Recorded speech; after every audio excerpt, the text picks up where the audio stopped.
RICS has introduced new CPD rules and requirements. So what's actually changing? You still need 20 hours of CPD per year. You still need at least 10 hours of that to be structured learning. That's not new. So the headline numbers have not increased. The earlier proposal to push this to 30 hours did not make it through. The 12-month cycle remains January to December. Now what is new or more defined? The biggest shift is mandatory topics on a rolling 3-year cycle.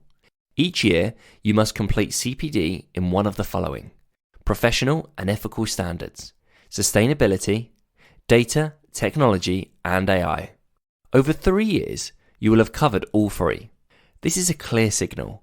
Ethics remain central, sustainability is embedded in modern practice, and data and AI are now formally recognised as core professional risk areas.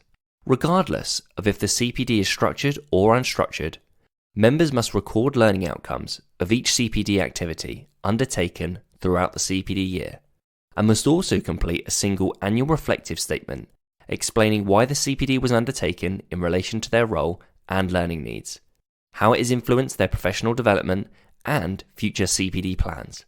Enforcement is also tightening. A percentage of members will have their CPD record reviewed each year. There is a stepped disciplinary process that can escalate from caution to suspension and ultimately removal after repeated breaches. This is no longer something you can leave until late December and rush through. There are also clarified exemption rules for parental leave, illness, retirement, and non-practicing concessions. But for most practicing quantity surveyors, the 20-hour requirement stands. There is one flexibility point worth noting.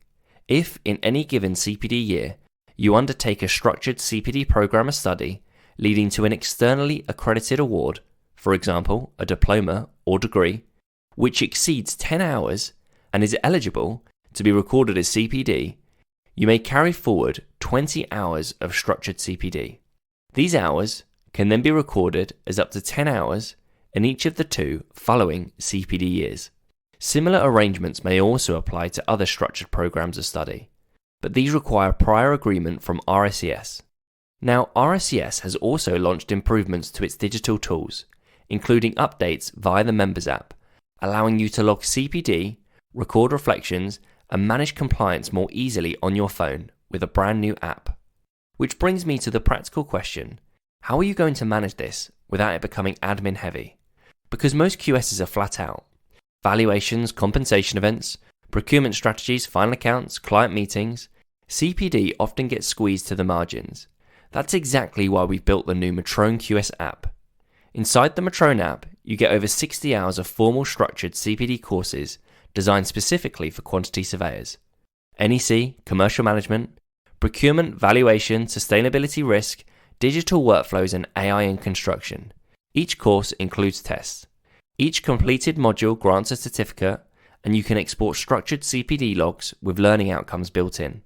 So instead of scrambling for compliant hours, you can plan your 10 structured hours properly, cover your mandatory topics for the year, generate clear learning outcomes, and keep your records tidy as you go. If you want to see how the Metroun QS app can simplify your CPD, check the link below. Metroun, a commercial hub for your business.